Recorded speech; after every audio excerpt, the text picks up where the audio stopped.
where you can see us on Monday, Wednesday, and Friday at 6:30 a.m. and Saturday and Sunday at 9 a.m. I am one of the co-hosts for today. I'm Debbie Giordano, along with Todd Flesner. Hi, Deb. Hi, how are you? I'm doing great. Great. You brought a special guest today. I certainly did. It's my pleasure to introduce folks to Craig Gorman. Craig's been our guest here before, but Craig is the president of our local Realtors Board. And Craig just got back from Washington, D.C., where he was a part of the National Realtors Association, their annual conference, and has a lot of updates and information about what's on the horizon for us in the real estate market. So, Craig, welcome. Hey, thank you very much. It's great to be back again. Yeah, good to see you. Always a pleasure. Thank you for making the trip Terrific. over here. So. Well, good. Well, for those who haven't met you before, just give us a little bit of background about yourself, where you grew up and kind of where you came from, how you got into the real estate business. Yeah, thanks. I mean, basically I was born and raised in Southern California, then moved to Northern California in 1975. I actually had an auto parts store right up the street.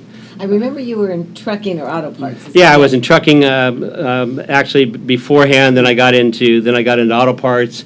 Then went through a divorce, and that's actually what got me into real estate. Saw what my real estate agent did, and I'd been in sales my whole life and thought, I could do that. Mm-hmm. And the best part of it is when you folks sell somebody a home or you get a first-time homeowner a loan, man, it gives you a feeling in the heart that you're really helping people. And I have a passion for helping people. In the auto parts, I was building and racing cars and what have you, but it just wasn't really there. So what got me in the real estate was when I went through my divorce and saw what the agent did and really what she'd done wrong. Found out more about it, got in the real estate, and I love helping people's real estate dreams come true. And you and I've had a few transactions together. We have. We've been working together for quite some time, but my hair color keeps changing, and yours doesn't, but we don't need to talk about that. That's true. All right, well, how did you end up settling here in Silicon Valley? How was that choice made? Actually, the choice was made for the auto parts store business that I had. We brought you here. Okay. I originally moved up here to open up an automotive warehouse. That didn't work out, so then we decided to open up a local auto parts store. I used to do some racing, so then we decided to have a machine shop. Well, obviously you've stayed, so what is it about Silicon Valley that you like? The atmosphere. I mean, I was born and raised in L.A., and L.A.'s changed so much that you couldn't pay me enough to go back there. The nice thing about Silicon Valley is there's diversity, there's room for growth, there's a chance for a little person to become one of the bigger people. The weather and the ease of getting places, and then I settled down and bought one piece of property and then ended up buying a couple other pieces of property, and now it's just a situation that I love it here. I was fortunate enough that after my divorce I got blessed with meeting an angel, and we're 1,140 days into a new marriage, and that's why I stay here. Good. Well, and good friends like you. Yeah, thank you. Terrific. Good answer. Well, not only do you volunteer as the head of the real estate board here, you also work full-time in real estate as well, in sales and management. Tell folks a little bit about that role and what you do there. I just I have hypertension disorder. I have a hard time sitting at home watching TV, so I like to stay busy. Like I say, my passion that I have is I want to really, my main passion is I want to change the world one person at a time. And the nice thing with real estate is you can change it by getting people into homes, helping people through financial crisis, directing them to people like yourself to get a better loan than maybe they've had before.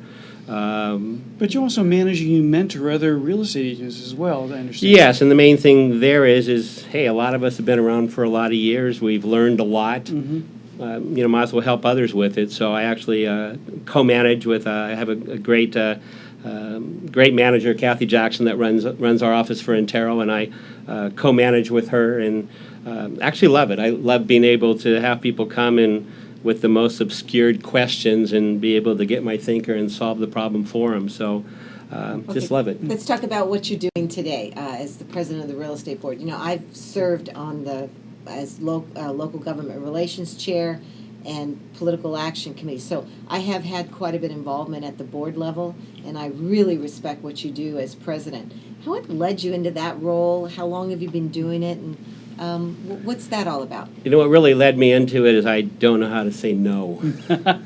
Maybe I need to take classes with you. Okay. Well, What really took it is you know, my heart's for doing missions. And as you know, 2 years ago, the wife and I went on a mission trip to El Salvador, put a well in a small village that never had water, and, you know, be able to change their life. And when I came back, and they called me up and said, hey, we need you as president of the board, I kind of thought I could do a mission trip right here.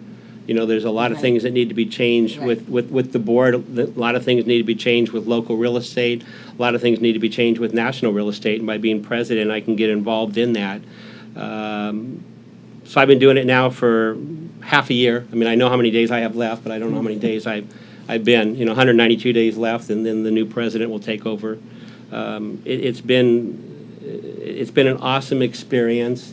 As I was telling Debbie today, when you can have one-on-one conversations with senators and congressmen, it's just awesome. And then to be, you know, keep getting invited back here. When I was a nobody, I never got invited. and you said you've done radio interviews. And Yeah, I've done radio. I know you've been- I usually do at least one interview a week with some type of news media or whatever. It's amazing how you can do that in traffic on the freeway. So you become the face of the real estate community, so to speak.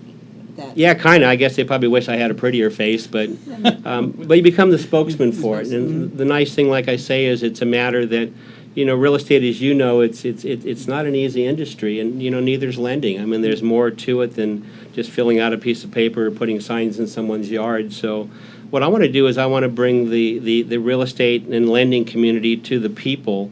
I mean, we can't get by without them because we need clients, but they can't get by without us because they need the right direction. So the nice thing with, you know, being the president, I mean, it's actually the ultimate at being someone that can, you know, give direction to different people, and it's been, you know, it's been rewarding. My wife is counting the days as well because she'd like to have her husband back. There's a lot of time spent, a lot of traveling. So, speaking of traveling, you just came back from Washington, D.C. not too long ago. You know, talk about how your role on the local real estate board interfaces with the National Association of Realtors, and how does that work? Well, you know, a lot of the situations that we're having nationwide, we're having here. I mean, affordable housing. I mean, it's kind of sad that a certain percentage of our public can afford to buy a home, and a lot of people that work here in this valley can't afford to live here in the valley. So there's a lot of changes that need to be made. So the nice thing with going to Washington is I can find out what's happening in Washington and bring it back here to the community. And it's nice when people hear that, hey, in Washington, they're fighting the same thing. The biggest thing on the table was affordable housing. You know, then there's also some other situations regarding the interest deductions. You know, the government right now is looking for different ways that they can help make up their losses, and they figure, hey, people are making so much money on their homes that... Well, let's stop right there. That's one of the top questions. So they're talking about maybe reducing the mortgage deduction to $500,000. It's currently capped off at $1 million. What's the likelihood of something like that happening? You know, at this point, I mean, we hope and pray that there's no likelihood. I mean, we've been fighting it. You know, it's a situation where, you know, they, of course, like I say, they're looking for different avenues. You know, a lot of people, one of the main things that really saves so many of the homeowners is their interest deduction. I mean, Correct. when they can get their taxes back at the end of the year, some people, at the end of the year, they have no funds left, and that check they get back from the government is all that saves them in order to be there next year and stay in their homes. So I think it's a situation where at this point, you know, I didn't leave Washington fearful that was going to go through. Okay. You know, same thing with last night. I was at City Council working on with rent control. You know, anytime you can bring it up to the officials, you know, the officials have so much on their plate that a lot of times they overlook things. When we can go there and force as realtors, it makes a big difference, and at least they know that that's an important issue. Now, that's a San Jose City issue, I understand. Yes. Rent control. Yes. Okay, so they're considering measures that may limit the amount the rent could be increased. What's happening there? Yeah, basically what they're trying to do, I mean, the main thing with rent control, it mainly affects the older buildings. But, you know, a lot of the older buildings that are owned, I mean, a lot of them are family owned. And that's the family's business. They, own a couple of apartment complexes, and that money is their job. I mean, that's the money that they have coming in. And if you can limit the amount of rent that can be charged, and then they even have a situation where in some aspects they can, you can kick people out, so you can charge people more. Well, you can't do that to people. I mean, what I always look at it is what if I was that person and someone came knocking at my door and said, okay, Mr. Gorman, your rent's going up $800 a month or $500 a month. And I was just telling the wife, we have a rental property, and our rent, it's strange. At $3,000 a month for a single-family home, it's low. Because, it should be going like for $3,700. But then I know the lady that rents it, she's been a great renter of ours, she's single. And I'm thinking, if we all give a little bit more here, why we're on this place called Earth, maybe when we all get to the pearly gates, maybe we might get a ticket to pass. That's what I'm hoping on. So how about another topic that was brought up, and I attended that meeting at the board where they talked about these different issues. So the elimination of state, local, and property tax deductions, that was brought up. Do you know anything about that? A little bit, and it kind of goes back to the same thing. There's certain deductions that, that we use. Like when you're in business, you have certain expenses, and you're able to use those as deductions. Sometimes that's the only thing that really saves you, but there's certain deductions that they want to take away, because that way then we'd be paying more taxes. So it's a situation where, we're fighting that as well, because I realize for the small businessman, sometimes, the same thing. The deductions that they can take is the only thing that's going to save them. So the good thing at this point is most of the items that you probably have on your sheet, we've been able to fight and force, like Ledge Day. When you get 3,000 people marching on the Capitol kind of opens their eyes, and sometimes you can actually make a difference. We're always asked, does it really help? Right. Well, some of these things, like, you hear about $1 million in mortgage deduction. In some places in the country, that sounds like an awful lot. But as we know, living here in Silicon Valley, it really isn't. That's the average home here in Silicon Valley. Yeah, it's amazing. I do a lot of relo, and it's amazing when people come in. They got a 4,000 square foot house, on a half acre, and it's on a private lake in a gated community. And they're in Ohio, and it's selling for $500,000. And here, $500,000, unfortunately, doesn't get you much. Craig, I think you touched on an interesting topic, that a lot of these issues that were brought up are levers that the federal government wants to use to increase their ability to tax, which is one other topic might be to eliminate the 1031 tax deferred exchange. Now that would really put a bite into investment property, and which if as you add all these things up, mortgage interest deduction, property tax deductions, the ability to do a tax deferred exchange, that's what's kept real estate values up and will continue to create value in that as a tool and an investment.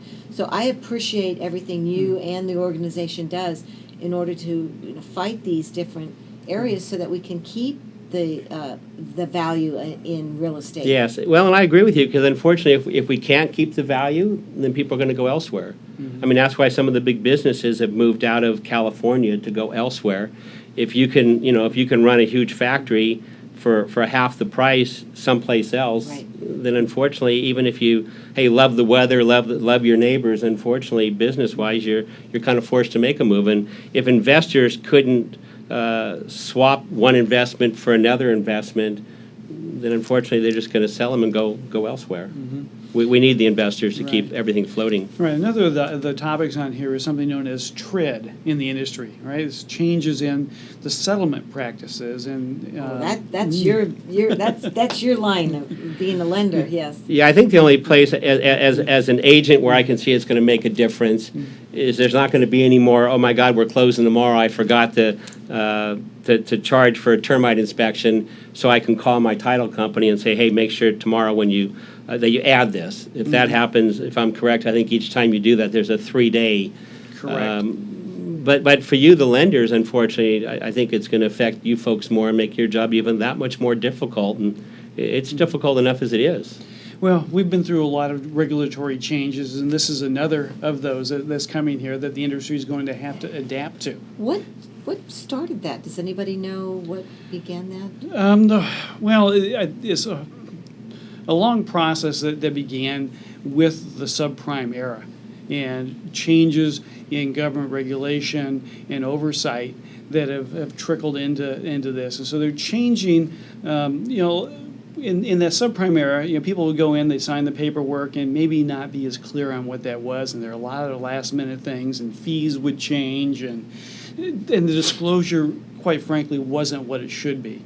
And there are some good things in this, in that it ensures that somebody who's borrowing money, buying a home, has a period of time that they can review, 3 days prior to when they actually have to sign that documentation. Okay. So, that's kind of been one of my pet peeves about the industry as well, is that there's a lot of this last minute things. If it can wait till the last minute, it tends to wait till the last minute. So, it won't mean that someone can walk in and say, well, we forgot this fee, or we forgot that fee, or there's this change in the paperwork. It's got to be all taken care of, and it's got to be disclosed properly and in a timely fashion to people who are borrowing money, which is good, I think, ultimately for the consumer. For those of us in the industry, though, it's a change. Mm-hmm. It's a change in culture. It's a change in how we do business, and it's going to take some time to adapt to that. All right, let's look at your crystal ball. Let's look in the future. The general market, using your experience both as a board president, you see what's going on here in the region, maybe the national scene too, and also your experience with Intero as manager in the area you work. Where do you see the general market, real estate market going? I think that's probably a big question most folks have. Well, you're right. If I had a crystal ball, it would be much better. But what I see at this point is housing. We're not in a bubble like we were in 2000, where things went 100,000 a month or 100,000 a year over. Although it is amazing that in some areas we're still seeing multiple offers, and in the more affluent areas you're still seeing hundreds of thousands of dollars over. I think at this point that it's like there's one answer to affordable housing: supply and demand. Right. And unless we get more supply, there's such a demand that I don't feel anything's going to change. Right. I think the best thing that people can do is get into a property. As I tell a lot of my buyers, maybe you feel violated because you're paying more than what they're asking for, and you're having to take something in the house that's not fixed right or what have you. When I bought my house, I tell the story. I bid over. They gutted the bathroom. I actually had 2x4s, and you could see the dirt. I mean, I put a sheet of plywood in and closed the door when I bought my house. But it was a situation. But you made it work. I made it work, and years later, I am so thankful. Because the good thing is when I retire, if I get to that point that I can, hey, the equity I've made in my home. So you're always going to make money on your home no matter what. Mm-hmm. You may not make it within a month. I mean, if you're going to, be in an area for a year, maybe renting makes sense. And also, don't you agree, when you buy into a home, the values in the community, the schools, and the fact that you're not a renter, so you're not asked to leave in 30 or 60 days, but you have a place to call home to raise a family. I mean, that's more than some monetary value. It really is, and that's the thing, that it's unfortunate that so many people just look at the monetary value. Because it's right. Hey, everybody wants to have a place they can call home, and if calling home is, the city of Milpitas, hey, it's not just a house. It's a community, and I agree. What your house is your stepping stone into the community, and your community has so much to do with, like you say, your children, your lifestyle. There's so much more to it than just that. So I agree with you. I mean, you're buying the whole package. So when you look at it that way, even if you're paying extra, hey, to get into the right school, to give your kids the right education, it's gonna pay back 100 times. Oh, good. Well, thanks for that insight, because I know that you hear it all the time, and Debbie hears it all the time, I do as well, about the cost of housing here in the Bay Area. But, I like to remind people that, when my parents bought their first home, when your parents bought their first home, it wasn't easy for them then either. They had to stretch. You're correct. It is a stretch. And, the one difference is coming back from Washington, D.C., we had a layover in Texas. man, you can get some great deals in Texas. But I tell you what, as hot as it is today, the humidity is not hotter or not higher than the heat. So, we have perfect weather here. Yeah. I mean, everything. Jobs. Yeah. Yeah, the the economy. jobs, it'd be nice, we do need rain. It'd be nice to get more rain. But the thing is there's reasons why you can buy a house for a third of the price in Kansas. And Dorothy and Toto talked about it. That's right.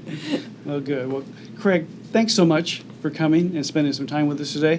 Thanks for your advocacy on the part of the real estate community. Hey, well, thank you very much. It's a pleasure. And I'm just following in Debbie's footsteps. Well, they're good footsteps to follow. So, again, thanks for being here with us. We My appreciate pleasure. you very much. Thank you.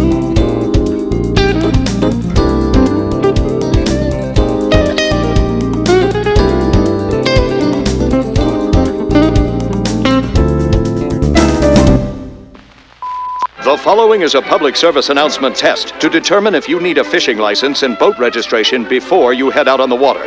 Let us begin. Are you a pelican? Does this look like your house? Is this your idea of fishing with friends? Do you use your feet as fishing hooks? Are you your own boat? Do you have webbed feet? No, I mean like a... That's the one. Do you want this in your favorite lake? Yuck, yike. No thanks, mister. Regardless how you answered, you need to be licensed and registered because it helps local conservation efforts protect the very natural resources you enjoy boating and fishing in for generations to come. Do your part at takemefishing.org.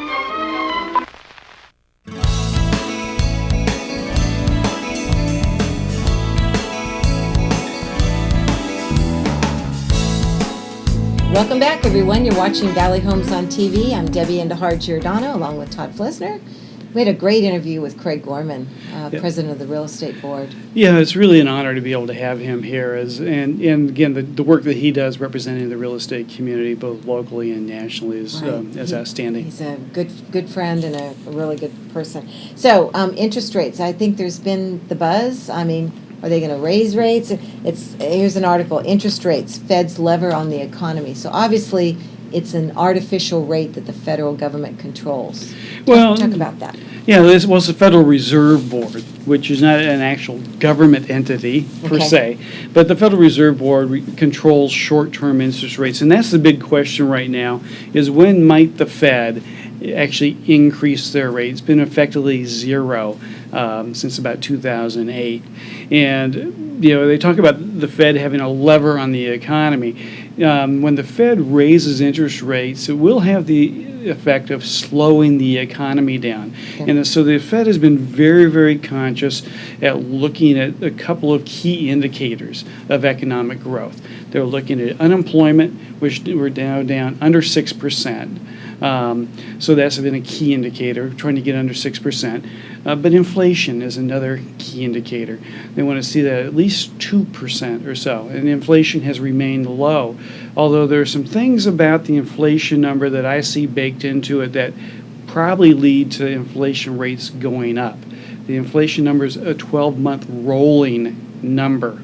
And so we're coming into a period of time here where the next 3 or 4 months, we're very, very low, near zero inflation a year ago. Okay. And we're starting to see a little bit more inflation entering the picture. So next month, the zero number is going to be replaced by a little bit higher inflation number, which will raise core. Well, and in this article, it's interesting, there's one question. How do the federal funds affect mortgage rates? Well, again, it's not direct. It's an indirect effect. And so, again, I wouldn't be surprised, quite frankly, if the Fed raises rates to see longer-term rates fall a little bit right after that. Really? Yeah, okay, because that's a break on the economy. Okay. All right, then the overall economy might slow down, which might make other investments relatively less attractive compared to the safety and security of a mortgage bond. Now, that being said, we're in an environment here where some of these key indicators are starting to show a heating up of the economy. and interest rates have been rising just a little bit over the last month or two. And so, we've seen a little bit of a bump in rates. We'll see probably a little bit of dip if and when the Fed raises rates. May be short-lived as we watch now then the economic indicators following that. All right. So this is a tug-of-war. Tug-of-war, yeah. Yeah. Interesting. Mm-hmm. Let's talk about pricing, home prices. Yes. It's a very interesting article in the San Jose Mercury News. It said, is your price right?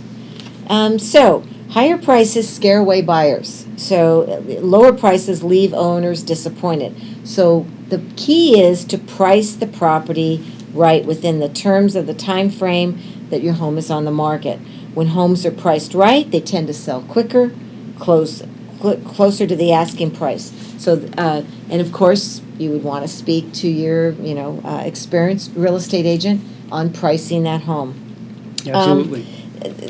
Another article is about the real estate and the middle class, and I thought this was interesting. This came out of the real estate magazine, and it talked about as candidates from both parties in 2016 jump into the presidential race, there's one point that they would all keep in mind, that economic inequality is growing, upward mobility is stalling, and the middle class is shrinking. Would you agree with that?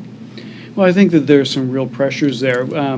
We talked about unemployment numbers coming down, but what we're not seeing is wage growth, right? And that's Right. part of why the inflation numbers have been so low, is that we've not seen wage growth. Well, Todd, just one last comment on that. Over the past decade, renter households have grown by 8 million, while homeowner households have fallen by 2 million. Of course, Craig Gorman had talked about affordability and, the housing prices around here.